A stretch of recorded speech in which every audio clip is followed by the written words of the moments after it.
Okay, well, hello and welcome. Good afternoon, everyone. I am Abe Ringer. I am responsible for partnerships for the chapter. And so what that really means is that I get to build relationships with our fantastic lineup of partners like the one we have today, G&N Insurance Agency. And it's been said before, of course, but we cannot stress enough how important our partners are to our chapter. You know, they allow us to put on events, they allow us to get space, they allow us to get the best speakers that we can find out there, really to deliver all the services to you, the member that you have come to expect and you should expect from a chapter of our caliber. So today we have our newest partner, who is G&N Insurance Agency. G&N Insurance is a property casualty insurance agency, and it's actually the first partner that we've had that's a property casualty insurance agent, and they are a platinum partner, which is the highest level of partnership. So think of G&N when you think of home, auto, umbrella policies, personal property casualty insurance coverages. I have had the pleasure of working with G&N personally within my practice for the last few years, and I can say that they are exceptional. They do a phenomenal job for their clients. And one thing I'll say, and this is in the best way possible, they are not your parents' insurance agency. They are a young, energetic, knowledgeable firm, and they really have a great process when you're reviewing a client's property casualty insurance documents of submitting those to review. If you notice something that's off, like a coverage or a premium, maybe, not quite look right, you can submit those documents to them and they compare them side by side, and they do a phenomenal job of reporting where improvements can be made, or as they have done with me a number of times, saying, no, it looks good, like no need to change anything. And so you have that research for yourself and for the client. So today we have Zack and Emily presenting from G&N Insurance. And what's interesting here is when we were planning this first webinar with G&N, Zack and Emily were very, they didn't, when they were considering topics, they didn't come to us and say, well, I want to talk about insurance. I want to talk about what we can offer to the clients of your members. Zack and Emily, to their credit, in a true spirit of partnership, said, well, we want to offer as much value to your members as possible right off the bat. And so that is today's presentation, which is on gifting strategies and how we can up our game in giving client gifts, which they've deployed in their firm and have had a tremendous amount of success in doing. And so today, Zack and Emily are going to go over that. So I'll turn it over to you, Zack. Thank you. Awesome. Thanks, Abe. That's an awesome intro. I appreciate it. As you mentioned, we're not prepared to talk about anything insurance related today because we want to try to make friends, and that's not a good way to make friends, we've learned over time. We don't really want to talk about what we do. What we want to do is give you literally probably our best strategy since we've started and since inception. And we want to kind of go over the problem we're seeing. So I'm going to spend a little bit of time talking about the problem with gift giving, the strategy behind it, like why we're doing what we're doing. And then Emily's really going to go into the tactical side of how you can implement this yourself. So first off, let's just talk about gift giving in general. Gift giving, as I see it, is when you're giving a gift to a client or someone that is on the peripheral that maybe has referred you business, and you're thinking about them. And unfortunately, where we see gift giving done most often is around birthdays, is around holidays, and is around big moments where those people are generally flooded anyways. And this talk, shall we say, is to give you a implementable strategy to avoid being totally lost in the crowd, because you are being lost in the crowd. And we're going to go over some of those examples of where we see that happening. So gifts in general, as I see them, are to impact. They are not done to impress. And that is a really key thing we're going to be talking about today, is about how do you figure out who, and then you want to talk about what. And we want to really think about gifts as taking care of the people around us. So without further ado, let's dive into a little bit of my screen here. I'll kind of show you what we're looking at here. And can everyone see the screen? Hopefully. Yeah, you can see it. Great. So we're going to call this like the art of gift giving. And we think that done correctly, if you give gifts in the way that we're really going to show you how to do, we think you'll actually receive referrals, which is the key to gift giving, is giving it to people that can really help you in the long term. But you're investing in relationships. It's not the ROI. It's not, you're not giving gifts and then saying, okay, this gift cost me $100. I expect to get $105 worth of referrals back in commission or whatever revenue. That's not what we're doing here. We want to impact. So let's talk about the current campaign and what we see being done with gifts. We see wine, so much wine and gift giving. And, you know, frankly, I don't even drink and I get given gifts. And actually, oddly enough, I'm at my office and literally, I don't know if you can see this, but I have a bottle of liquor that's under my desk and I don't even really drink. So there's no point in that. That's going to sit and that's going to go bad. I'm not going to use that. You guys see coffee mugs with your logo on it. There's nothing I want to do in the morning with your logo. I don't want to drink a cup of coffee with your logo on it. It's not helpful for me. We see chocolates, endless amounts of chocolates from people. And I don't want those over the holidays. I have so much chocolate in my house. I have a 6 and a 5-year-old. I still have chocolate from Halloween. Let's put it that way. I don't need a nice box of chocolates. We also see calendars with, again, your logo on it. I have a smartphone. I don't need a reminder what day of the month it is. Good. More liquor, more scotch, more ice cubes that melt slowly. We see pens, tons and tons of pens with your company name on it. Flowers. We see gift cards for $10 and $25 or $100 to Target or Amazon. We see hats with your logo on it. We see cookie baskets. We see golf shirts. We see candles. This is everything that we're really seeing in the marketplace. The thing is, all of these gifts we just went over, like all of them are having a massive problem, and they're about you. You are giving someone your logo and you're saying, please walk around with my logo. And I've never walked into a supermarket, seen a friend and have them wearing if I saw Emily and she was wearing a Abe Ringer financial planning hat, I've never been like, oh my goodness, tell me about Abe. Like, I'm not going to do that. That's not really very helpful. And secondarily, they probably won't even wear it. That's the worst part about it. It probably gets thrown in the trash. All of these things are perishable too. They go away. These wine bottles, these cookies, these chocolates, they're gone very, very quickly. And I'll tell you a brief story, and I'll get back to the slideshow in a second.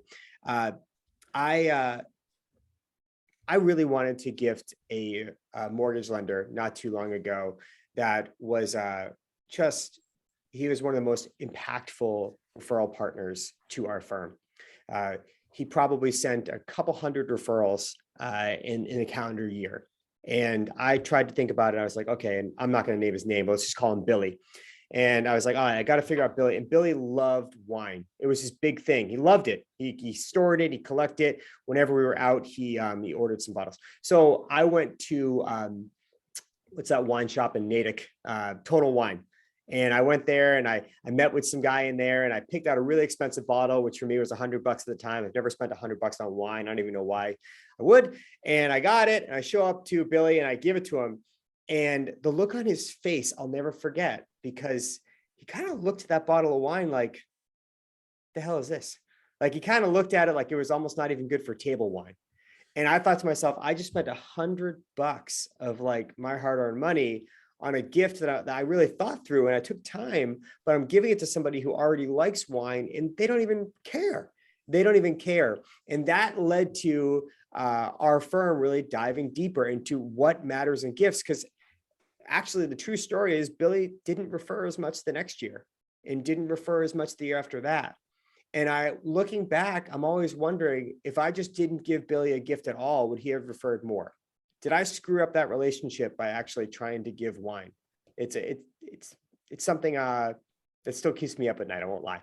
So we don't want to blend in. We want to make sure our gift is memorable. Okay. So let's talk about us and what we do that's different. And you can see here, we developed a campaign that was bobbleheads. And that campaign took off because it was unique, it was fun, and you can see that we gave people themselves. And what do people like more than themselves? Like, that's just a fact. They love themselves.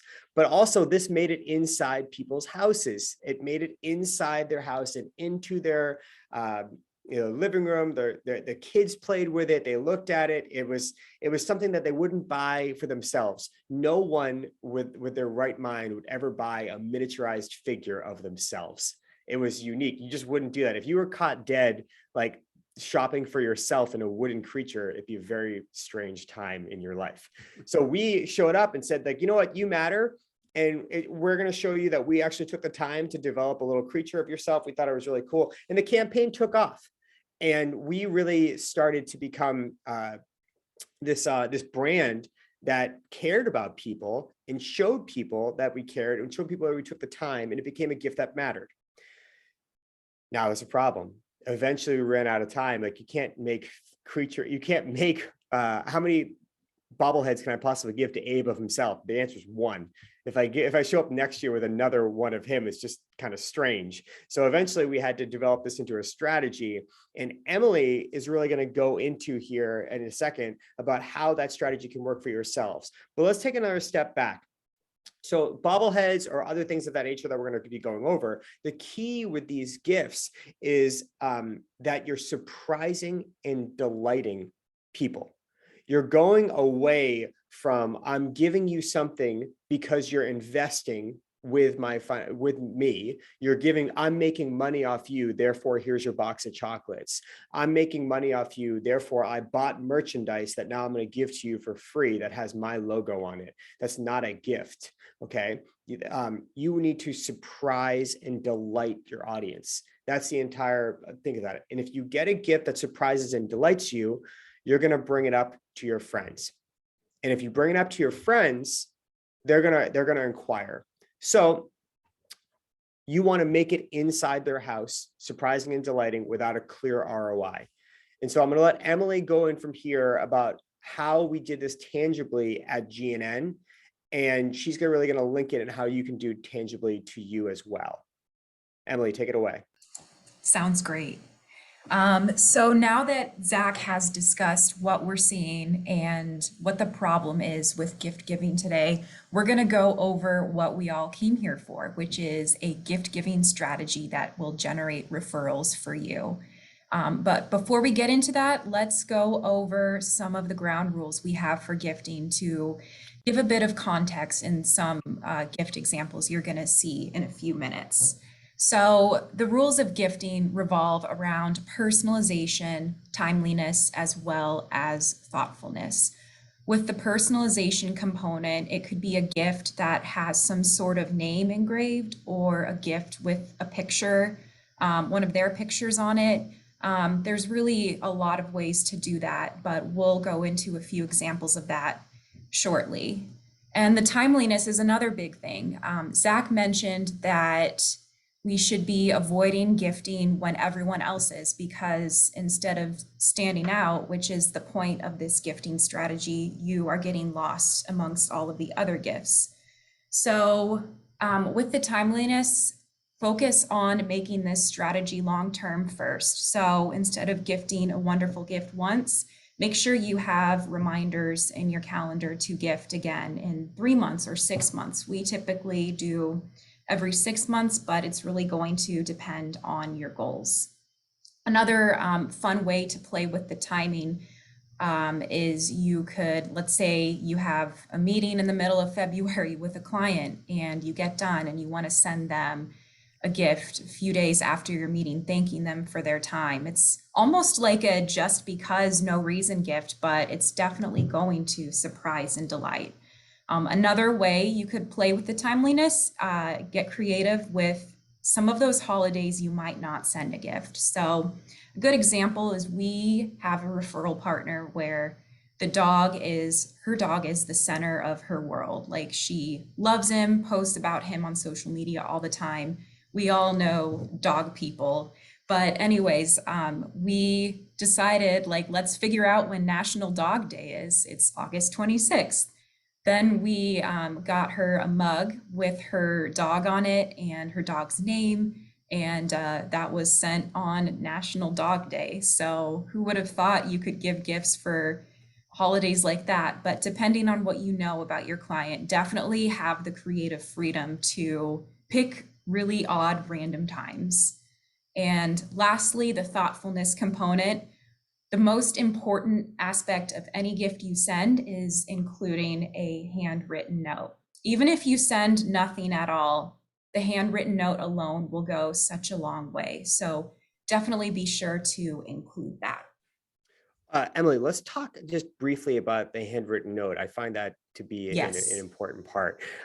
So the handwritten note, as Emily said there, I've seen this fail. Emily has seen this fail too, where the handwritten note is, thank you so much for investing with me for the last 3 years. And where did that already go wrong? You're already talking about how you benefited. The handwritten note, I'll give you a couple of strategies that we use. Part one, I don't use the word never often. I've never put my logo on the handwritten notes.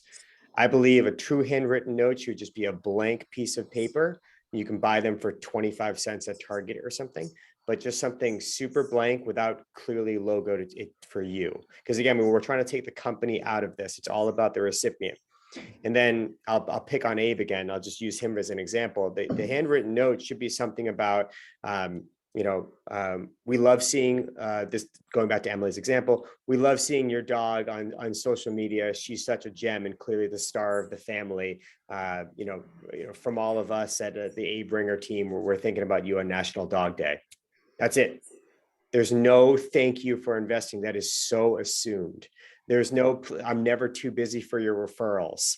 There's no like hook line in there. It's just strictly about the gift. And I'm telling you, long-term, I looked at this strategy when we first started and I said, why am I not including a business card? Why am I not including pass this business card along to your friend or something of that nature? And it's because then all of a sudden the gift becomes about a return. It becomes all about like, we're giving you this dog gift on National Dog Day and we've done all the thinking, but I'm going to go ahead and ruin it with a sales pitch at the end. Bite your tongue, make it about the recipient and make the handwritten note. And we've also gone as far as only writing handwritten notes with blue ink. I mean, I've gone way down this rabbit hole. If anyone wants to dive into some kind of a psychology session with me, but black ink is associated with negative emotions. And when you have blue ink, it's a different mentality. So you can go as far down this rabbit hole as you want. And I have hours to speak on this, but I'll get back to Emily. She's the more talented one of us. So hang on. Perfect. So the process is to utilize the 80-20 principle, research your clients, send your gift, and follow up. Now let's get into the 80-20 principle on the next slide.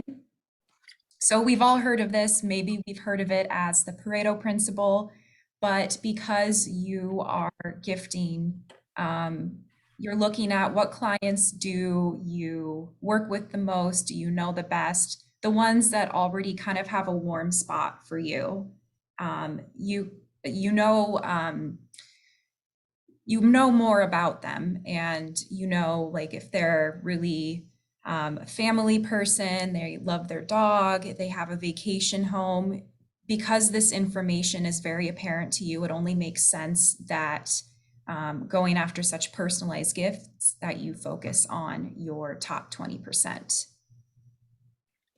So let's talk about that point. It's such a great point, Emily. So again, Abe, by the way, I'm just picking on you today. My apologies. But so when you look at Abe's clients, let's say Abe has 100 clients. And we already know the 80-20 principle about that, but let's define that further. Let's say that one of his larger clients is just some massive rollover, but you don't really have much information about them. You haven't met with them in person. It's like one of those kind of weird relationships where it might be transferred down or what have you. Like toss those people to the side. That's not your 80-20. Your 80-20 is the people you've already met with in person. You've already had that relationship with. It's not so much how much revenue they drive to the agency. It's more about the personality they are. So I agree with what Emily just said. The 80-20 principle, you can look at it as revenue driving to the agency, to your agency, but it's a little bit more than that.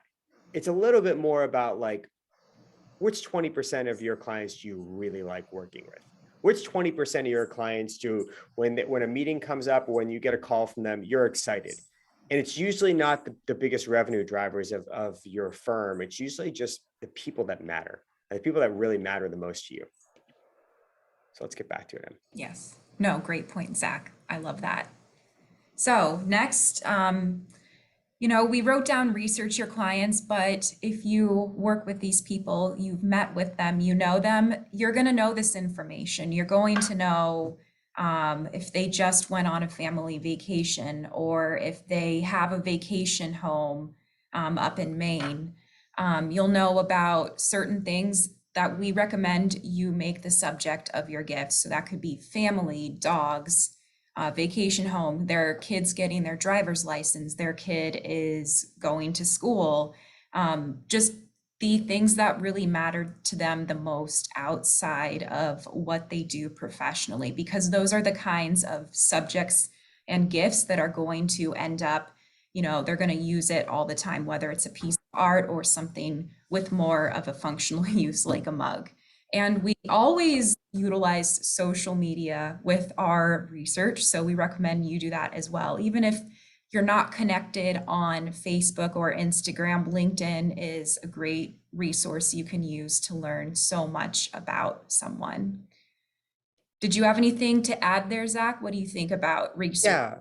Yeah, that's a really good point. I think that you summed it up perfectly. But one thing I hear from people in a similar demographic as you listening, and I'm going to call them, let's just say it's an accountant or someone of that nature, and a state attorney, or someone with a little bit of a more private relationship with a client. And I look at your industry as very similar in that not a lot of people like to know, that they use a financial advisor, maybe that there's some a stigma with money, and I'm sure that's a thing across the industry. But it's okay to be connected with them on social media. Even so, it's perfectly acceptable in the time period we are in. And I would encourage you to try to do that. And I'm sure a lot of you already do. This isn't a social media course. It's more just find a platform that these people have a public site on. Emily recommended LinkedIn. That's great. There's also Twitter. There's also, different strategies where they just have a public profile. Some of them might be Pinterest. Believe it or not, if you search your client's name, they're going to be public somewhere. They exist somewhere. And sometimes it's only just to share pictures of their grandkids. Sometimes it's only just to monitor their children, for lack of a better term. But they're gonna be somewhere. You can find them, and that argument is long gone now. Privacy is not there. All right. So Emily's gonna go through some examples here now that are great. Absolutely. So we have ordered and given all of these gifts several times, and they always come out beautiful in person, and as you can see, super personalized. So this first one is a great gift if you want to acknowledge your client's family, and you can go ahead and put in the order on Etsy. Etsy has so many wonderful personalized gifts, and it is usually our go-to. And in this specific example of family pebble art, you have the parents in the middle, the kids on the side, and then two dogs on the side, as well as the family name on the bottom. So if you get this for their client, it's for your client, it is definitely going on their wall, and they will see it all the time. But at the same time, your logo is not there, but they're still going to think of you when they see this gift. So that's the magic of getting gifts like this. Oh, and by the way, everything Emily is about to show you, I want to be really clear. We are not connected with the vendor No. in any way, shape, or form. We should have probably set up some kind of commission contract with them, but we are not. We've used these. Emily has literally no connection. If Pano M for Pebble Art is one of Emily's friends, well, she's pulled me in a dupe too. It's not that. We found success with these, and we recommend you try them out. But Emily will be sending all. You don't have to feverishly write them down. Emily will be sending them to you after. Okay. Yes. Think of it like we've spent a lot of time looking for gifts across the internet, and these are the ones that, you know, we've ordered and they've turned out beautiful, and it's an easy ordering process. So even though you are ordering a personalized gift, it's not time consuming. In this case, if you purchase this coordinate sign, it's great for your client that is maybe in a new home, or maybe they have a vacation home that they go and visit from time to time, and it fits very nicely, like above a door frame. It's a great size, and it is beautiful quality in person. And here's the dog mug example we were referring to earlier. So this one, you send in a picture of the client's dog or cat, and the name of the pet, and they will send you a proof first. I should say that about all of these gifts. Most of the time ordering with, a lot of the time ordering with vendors on Etsy, you will get proofs back. For all of these, that is the case. So you can say, this looks great. So that's what happens with this mug. They show you a picture of what it's going to look like.